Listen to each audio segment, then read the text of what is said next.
माघ पूर्णिमा से पहले महाकुंभ में श्रद्धालुओं की भीड़ भी बढ़ रही है। अब तक 45 करोड़ से ज्यादा लोग संगम में डुबकी लगा चुके हैं और सिलसिला अभी भी जारी है। लोग देश के तमाम शहरों से प्रयागराज पहुंच रहे हैं, लिहाजा शहर में पहुंचने वाली गाड़ियों की संख्या हजारों में है। प्रशासन की कोशिश है कि किसी भी तरह से हालात को संभाला जाए, माघ पूर्णिमा का स्नान सही ढंग से निपट सके। ये तस्वीरें हम आपको दिखा रहे हैं। तैयारियां जबरदस्त है, कल ये स्नान होना है। भारी भीड़ किस तरह उमड़ रही है वहां पर, उनको लेकर गाइडलाइन भी जारी की गई है। यातायात हमने ना दे, सीएम का सीधे तौर पर निर्देश आया है। पुलिस अधिकारियों को भी फटकार लगी है। कई किलोमीटर तक लेकिन लंबा जाम दिख रहा है। कई घंटों तक श्रद्धालु फंसे हुए हैं। अलग अलग शहरों की भी हम आपको तस्वीरें दिखाएं। लोग ट्रेनों से, बसों से, जो भी माध्यम मिल रहा है, प्रयागराज पहुंचना चाह रहे हैं। चाहे वो झांसी की तस्वीर हो, सासाराम हो, मधुबनी है, समस्तीपुर हो, कैमूर हो, कटनी हो, इन हर जगहों की तस्वीरें देखकर आप अंदाजा लगाइए किस तरह ट्रेन में चढ़ने के लिए ये ललायत है। ये जल्द से जल्द ट्रेन में चढ़कर प्रयागराज पहुंचना चाह रहे हैं और अफरा तफरी की स्थिति है। पुलिस के जवान वहां पर तैनात हैं, किसी तरह लाइन लगाकर लोगों को बैठाने की कोशिश हो रही है। स्पेशल ट्रेनें चलाई गई हैं, लेकिन वो स्पेशल ट्रेनें भी कम नजर आती हैं जब इतनी भीड़ हो जाए। आप लोगों से निवेदन है,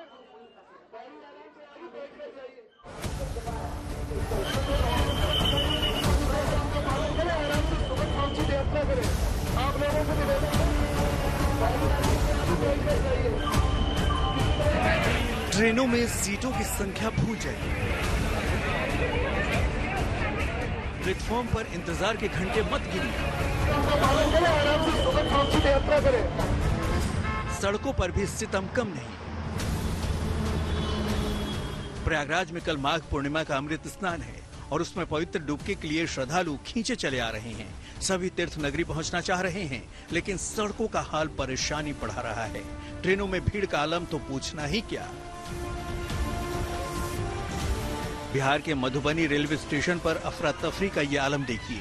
श्रद्धालुओं की ये भीड़ संगम में डुबकी लगाने के लिए जाने को तैयार है। स्टेशन श्रद्धालुओं से भरा हुआ है। हर श्रद्धालु ट्रेन में बैठने की कोशिशों में लगा हुआ है। ये प्रयागराज जाने वाली स्वतंत्रता सेनानी एक्सप्रेस है। मधुबनी स्टेशन पर इस एक्सप्रेस ट्रेन में चढ़ने को लेकर सोमवार की शाम हालात बिगड़ गए और देखते ही देखते भारी हंगामा हो गया। श्रद्धालुओं की भीड़ इतनी अधिक थी कि बोगी में बैठ चुके यात्रियों ने गेट बंद कर दिया। जो प्लेटफॉर्म पर रह गए, उन्होंने नाराज होकर एसी बोगी के शीशे तोड़ दिए। इस घटना से ट्रेन के अंदर बैठे यात्रियों में अफरा तफरी मच गई।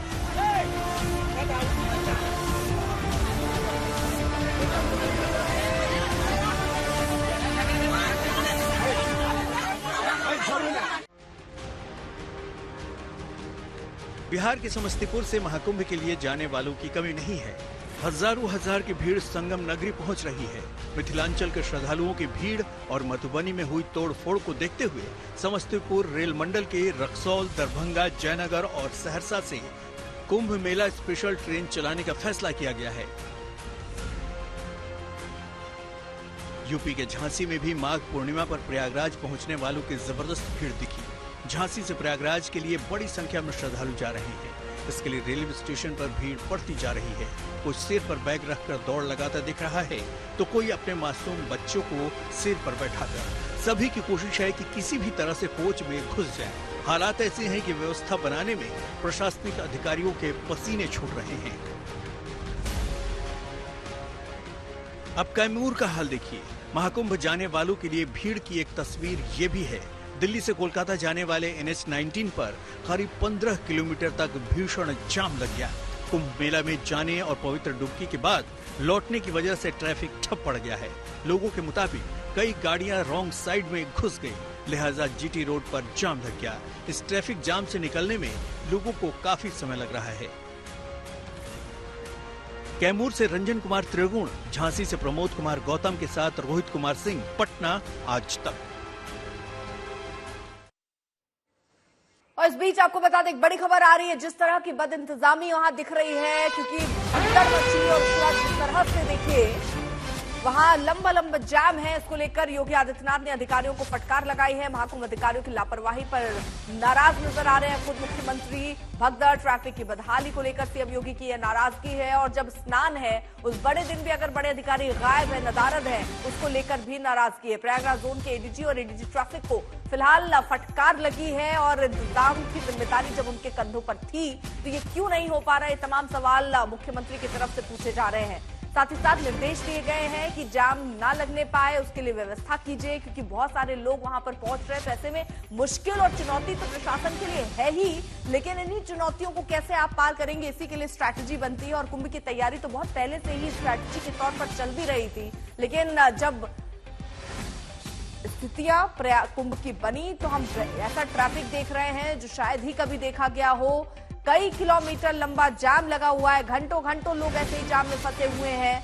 लोग अपने साधन से आ रहे हैं तो भी दिक्कत, अगर बस ट्रेन से भी आ रहे हैं तो लंबे जाम से उनको जूझना पड़ रहा है। ट्रेन से आने के बाद जब वो उतर रहे हैं तो साधन मिलने में दिक्कत हो रही है। तो कई तरीके की समस्याओं से लोगों को दो चार होना पड़ रहा है जब इस स्नान के लिए आ रहे हैं। लेकिन ऐसे में यहां योगी आदित्यनाथ ने कहा कि चाहे भगदड़ का दिन हो या फिर ट्रैफिक इंतजाम हो, ये आप लोगों ने गैर जिम्मेदाराना काम किया है। आपकी जिम्मेदारी बनती है प्रशासन कैसे वहां पर सुचारू रूप से चीजें हो पाए, और इसमें आपकी जिम्मेदारी है। वो जिम्मेदारी आप ठीक ढंग से निभा नहीं पाए हैं। तो सीधे तौर पर योगी आदित्यनाथ नाराज नजर आ रहे हैं और दिशा निर्देश भी दिया है कि किस तरह से व्यवस्थित किया जाए। जो लोग आ रहे हैं उन्हें दिक्कतें ना हो, इसकी व्यवस्था आगे बनानी होगी।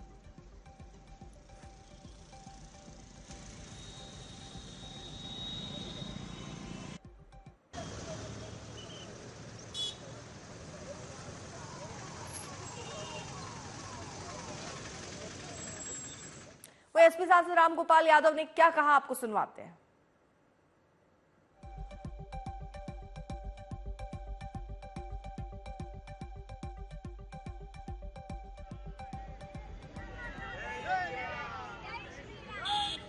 देखिए, प्रभु को पाने में कष्ट तो उठाना ही पड़ता है, और जब कुछ लोग अपना प्रचार करने में जुट जाएं, जनता का, श्रद्धालुओं का कोई ध्यान न रखें, तो यही दुर्गति होती है। सो दुर्गति हो रही है। अब खबर ये आ रही है कि योगी आदित्यनाथ ने वहाँ के जो अधिकारी हैं उनकी क्लास लगाई है, फटकार लगाई है, जो अव्यवस्था हुई है उसको लेकर। अधिकारियों को चाहिए कि योगी की फटकार लगाएं, जो दुनिया भर में प्रचार, फर्जी प्रचार करके अरबों रुपया खर्च किया इसमें कुंभ के लिए। आदमी अपने आप आता था हमेशा, कोई चिट्ठी पत्री नहीं जाती थी। पहली बार ऐसा हुआ है कि ऐसा तमाशा बना दिया गया कि महाकुंभ, अमृत स्नान, कहीं का कहीं चर्चा नहीं, कहीं किसी ग्रंथ में नहीं, किसी धर्म ग्रंथ में इनका नाम नहीं। वो सारी बातें कह के लोगों को लगा कुछ समथिंग न्यूज दे। क्या हुआ, क्यों ये अव्यवस्था? अव्यवस्था प्रशासन की और मुख्यमंत्री की नासमझी से और लापरवाही से।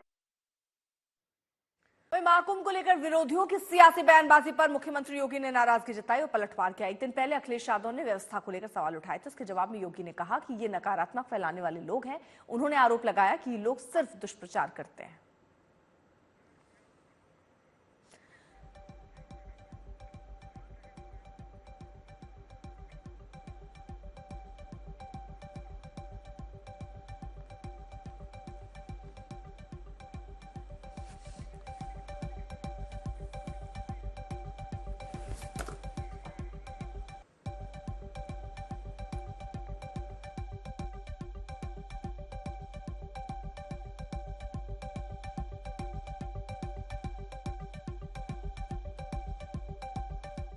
एक अस्थायी शहर में 45 करोड़ श्रद्धालु आकर के डुबकी लगा करके चला जाए तो इससे बड़ी बात और क्या हो सकती है। लेकिन जिनको नकारात्मकता फैलानी है, और नकारात्मकता फैलाने वाले कौन लोग हैं? ये नकारात्मकता फैलाने वाले वही लोग हैं जिन्होंने जीवन भर बीबीआईपी ट्रीटमेंट लिया है, सरकार की बीबीआईपी सुविधाओं का उपभोग किया है, और किया ही नहीं, आने वाली पीढ़ी के लिए भी एक रास्ता खोलने का प्रयास किया था उन्होंने कि वे तो ले ही ले, लेकिन उनकी आने वाली पीढ़ी भी इस सुविधा का उपभोग करे जैसे देश उनका बपोती हो।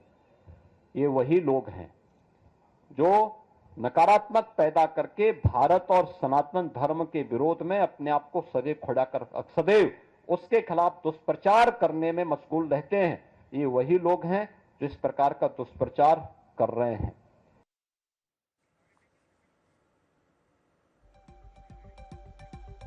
अखिलेश यादव ने महाकुंभ में अव्यवस्था पर कैसे सवाल उठाए, आपको वो भी सुनवाते हैं, क्योंकि लगातार अखिलेश यादव इसको लेकर सवाल उठा रहे हैं, प्रशासन पर सवाल पूछ रहे हैं, सरकार से सवाल पूछ रहे हैं। क्या कहा है उन्होंने, सुनिए। मुख्यमंत्री ने कहा कि 100 करोड़ लोगों का हमने इंतजाम किया है, 40 करोड़ लोग आ रहे हैं। और आज के दिन भी अगर हम देखते हैं पीछे मुड़ करके, आज एक अखबार ने कोट किया है कि 300 किलोमीटर की लंबी लाइन और जाम लगा हुआ है। लोग गाड़ियों में हैं, बसों में हैं, अपने साधन से आए हैं। जो लोग स्नान करने जाना चाहते हैं त्रिवेणी पे, वो पहुंच नहीं पा रहे हैं। व्यवस्थाएं जो बनानी चाहिए थे, वो व्यवस्थाएं इस सरकार ने बिगाड़ दी। मुख्यमंत्री जी ने खुद बिगाड़ी हैं, क्योंकि मुख्यमंत्री जी खुद इंजीनियर बन जाते हैं, खुद पुलिस बन जाते हैं, खुद डॉक्टर बन जाते हैं, खुद ट्रैफिक ऑफिसर बन जाते हैं। जब अधिकारियों को, जिम्मेदार अधिकारियों को मौका नहीं देंगे तो यही परिस्थितियां पैदा होंगी। महाकुंभ में अव्यवस्था पर डिंपल यादव ने भी योगी सरकार को घेरा है। डिंपल ने कहा कि हम नहीं, सरकार सनातन के खिलाफ है।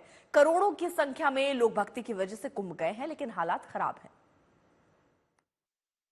डिंपल जी, जिस तरह से हमने देखा है लोग बढ़ते जा रहे हैं और प्रशासन जो है वो कुछ कर नहीं पा रहा है। आप लोग भी ये मुद्दा उठा रहे हैं कि आपको लगता है सरकार सिर्फ छुपाने की कोशिश कर रही है?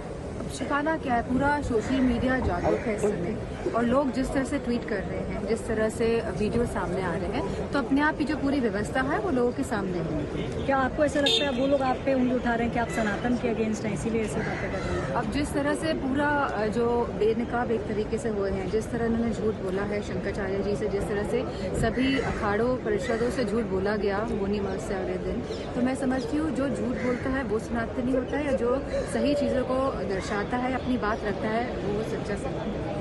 एक लास्ट क्वेश्चन, क्या आपको लगता है प्रशासन को ज्यादा सतर्क रहना चाहिए? लगभग 15 करोड़ लोग के आसपास पहुंचे, श्रद्धा की वजह से पहुंचे, और यूपी का नाम खराब हो रहा है। लोग बहुत ही विश्वास के साथ, आस्था के साथ और कई उम्मीदों के साथ इस कुंभ में आए थे, और कहीं ना कहीं उनकी सभी उम्मीदों को तोड़ने का काम इस सरकार ने किया। तो उम्मीदों को तोड़ने का काम इस सरकार ने किया है, और कहीं ना कहीं कोशिश सरकार को ये करनी चाहिए कि जिस तरीके से झूठ बोल रहे हैं वो झूठ ना बोले, और प्रशासन को वाकई में सख्त रखनी चाहिए। गर्मियों की छुट्टी होने वाली थी, मेरे पापा आने वाले थे, तो हम लोग सभी खुश थे। तो मैं एक बेड पे चढ़ के डांस कर रहा था, लेकिन वो पहले ही आ गए। फ्रीज तो मैं उस समय तो कंटिन्यू नहीं कर सकता था ना, तो फ्रीज फ्रेम टाइप का हो कसम गया। पैदा कर